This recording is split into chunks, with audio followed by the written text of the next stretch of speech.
Mesdames, Messieurs, bonsoir. Bienvenue dans cette nouvelle édition de votre journal. On commence par les titres.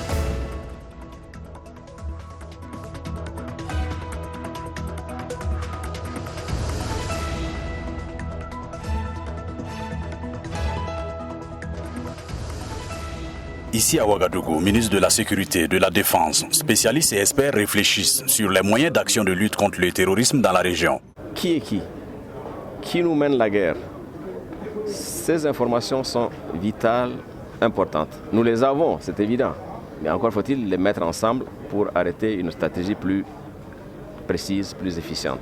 Ces refrains sur la coopération, la mutualisation des forces est aussi ancienne que la force commune. Ce matin encore, le vœu de plus de coopération a été formulé.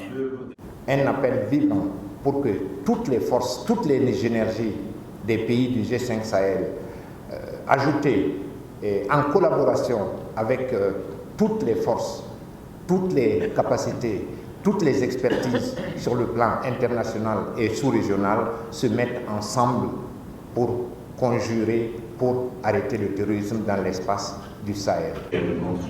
Et des ministres croient que c'est dans l'Union que les pays du Sahel arriveront à lutter contre le terrorisme. La réponse au terrorisme est une réponse strictement militaire, c'est très clair. Cela a toujours été défendu par les chefs d'État. C'est toute une doctrine très forte, un corps de doctrine et qui a été avancée et assumée par les chefs d'État. Mais nous avons besoin de coordonner nos renseignements. Cette rencontre de Ouagadougou se tient au moment où les pays sahéliens connaissent de nombreuses attaques terroristes. Ces derniers jours, plus d'une trentaine de personnes ont été tuées au nord du Burkina Faso.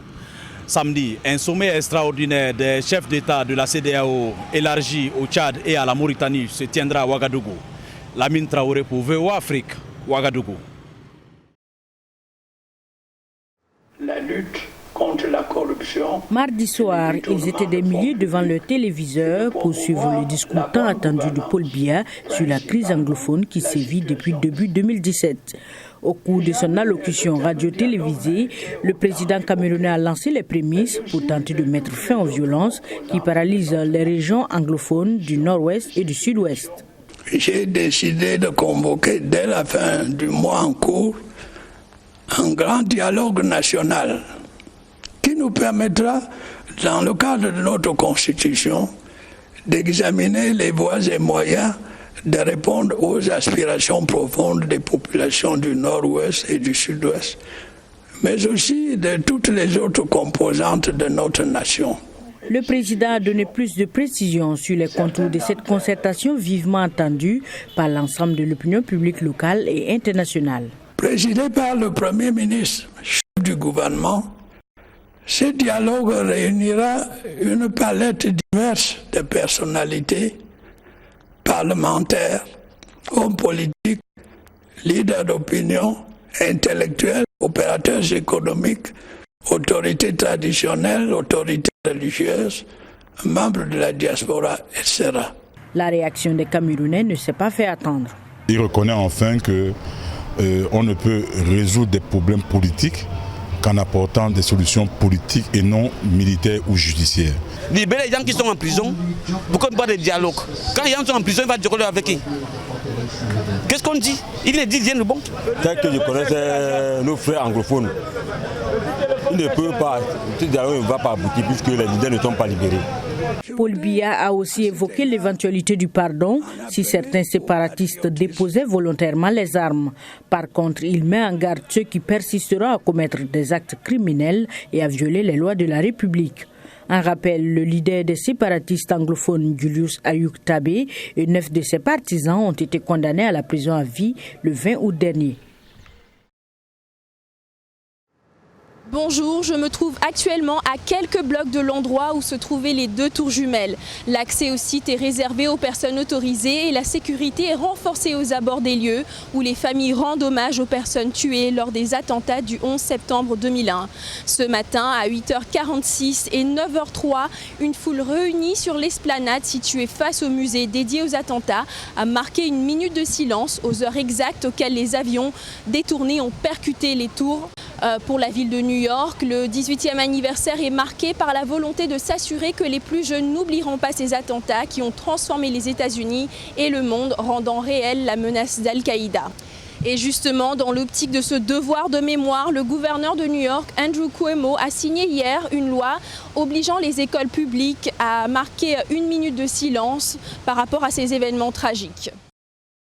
Le 11 septembre 2001, l'inimaginable est arrivé sur le sol américain. 2 avions percutent les tours jumelles du World Trade Center à New York. Un autre avion tombe sur le Pentagone. Un 4e avion s'écrase sur un champ en Pennsylvanie parce que les passagers se sont courageusement battus avec les pirates de l'air.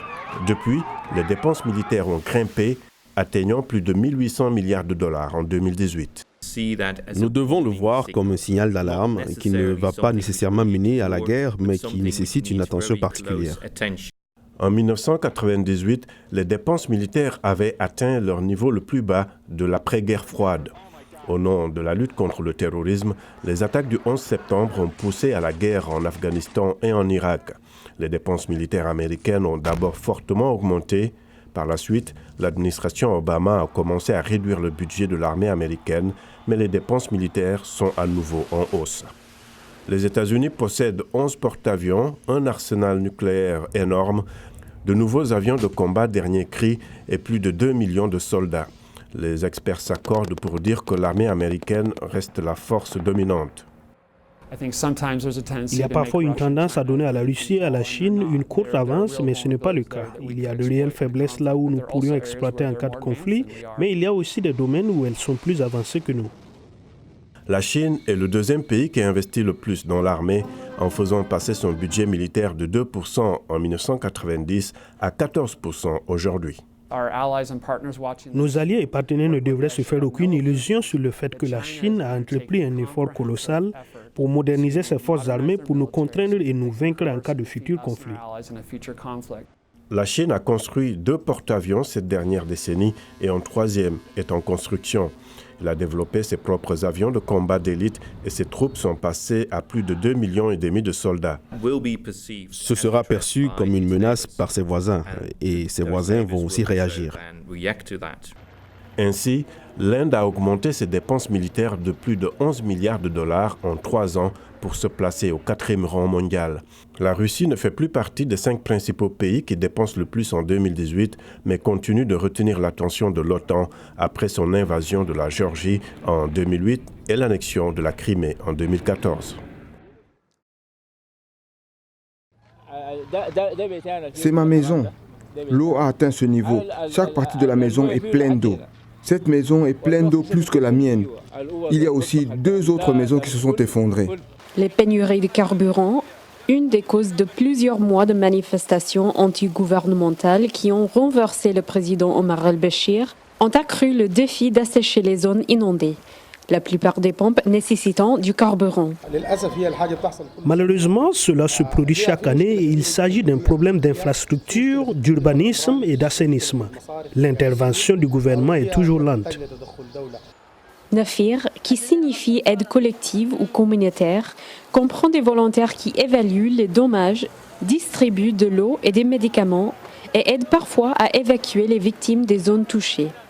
Certaines victimes affirment que les mois de manifestation ont renforcé l'esprit communautaire dans le pays. Le changement politique qui s'est produit a entraîné un changement social. Nous avons constaté une approche plus collaborative et une augmentation du nombre de jeunes volontaires comme alternative à notre gouvernement. Les eaux de crue ont tué des dizaines et déplacé des centaines de milliers de personnes en août. Mais à mesure que le nouveau gouvernement se consolide et que la saison de pluie touche à sa fin, les habitants espèrent que le processus de reconstruction pourra commencer. Isha Sarai, VOA Afrique, Khartoum. Pour nos clients en attente de la technologie la plus sophistiquée qui repousse vraiment les limites, nous avons créé quelque chose de vraiment spécial et je suis ravi de vous le présenter maintenant. Au siège de la société Apple à Cupertino, en Californie, Le PDG Tim Cook a annoncé que les nouvelles versions de l'iPhone révolutionnaire, iPhone 11, iPhone 11 Pro et iPhone 11 Pro Max, ont désormais un troisième objectif de caméra, ce qui les approche de celles des smartphones rivaux de Samsung et Huawei. Le nouveau modèle offre une puce plus rapide, une plus grande autonomie de la batterie et plus d'options de couleurs. Bien que les appareils semblent similaires au modèle précédent, le changement le plus important provient du système de caméra amélioré. Le système à triple caméra à l'arrière comprend un objectif ultra large capable de capturer une vue panoramique. Mais fait surprenant, Apple a fixé le prix de son iPhone 11 d'entrée de gamme à $700 comparé aux $750 de l'iPhone XR de l'année dernière et bien inférieur aux $1000 de l'iPhone 11 Pro et l'iPhone 11 Pro Max offert à $1099. Vous avez des gens qui viennent de dépenser $1000 pour un téléphone. Ils ne vont pas en acheter un autre avant 2 ou 3 ans probablement. Il s'agit ici de capturer davantage des propriétaires de la génération précédente et ceux qui sont à l'extérieur de l'écosystème iOS. Pour certains analystes du secteur, les nouvelles fonctionnalités de l'appareil photo sont essentiellement influencées par la pression exercée sur les concurrents d'Apple en Chine. Je pense tout d'abord que l'accent sur l'appareil photo fait suite à la pression de nombreux fournisseurs chinois qui innovent beaucoup en matière de caméra et de technologie d'imagerie. C'est aussi une bonne synergie entre les autres services introduits par Apple dans l'écosystème Apple. Tim Cook a également déclaré que toute personne achetant les nouveaux iPhones ou la mise à jour de l'iPad ordinateur de poche recevrait un abonnement gratuit d'1 an au nouveau service de streaming vidéo Apple TV Plus qui commence le 1er novembre. Les nouveaux iPhones ainsi que les versions améliorées de l'iPad et de l'Apple Watch seront mis en vente le 20 septembre. Bonsoir à tous. Le Mali a validé son ticket pour la CAN des moins de 23 ans. Les espoirs maliens ont battu leurs homologues marocains hier 1-0 au stade Modibo Keïta de Bamako. À l'aller samedi au Maroc, les Maliens avaient été accrochés par les Lionceaux de l'Atlas 1-1. Tout s'est joué en seconde mi-temps selon le coach adjoint du Mali, Ousmane Guindo.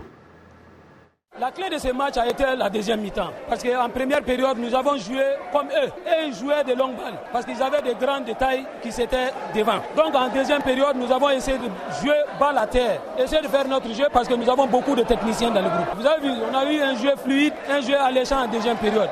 En football, chaque match a sa vérité. Si on s'était dit que la qualification était acquise, ils allaient nous piéger ici pour nous marquer un but. On a dit qu'il faut être les premiers à marquer ici pour pouvoir se sécuriser. Sinon, la qualification, on ne la gagne pas d'office. On connaît désormais les 8 équipes qualifiées pour cette CAN des moins de 23 ans. Il s'agit du Mali, du Cameroun, de la Côte d'Ivoire, du Nigeria, du Ghana, de la Zambie, de l'Afrique du Sud et du pays organisateur, l'Égypte. La compétition va se dérouler du 8 au 22 novembre prochain au pays des Pharaons. Les 3 premiers composteront leur billet pour les JO Tokyo 2020. Et puis, John vous l'annonçait en titre, au mondial de basketball, les États-Unis ont été surpris par la France en quart de finale.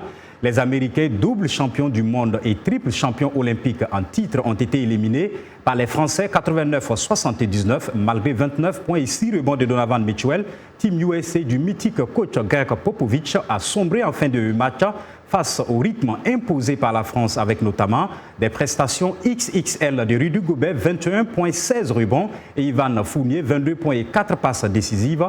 De son côté, l'Australie a pris le dernier billet pour les demi en battant la République tchèque en quart de finale 82-70. Les demi-finales, justement, se joueront vendredi et opposeront l'Australie à l'Espagne et la France à l'Argentine. À demain. Merci à toute l'équipe qui l'a préparé et à vous de l'avoir suivi. Demain est un autre jour. D'ici là, excellente soirée à toutes et à tous.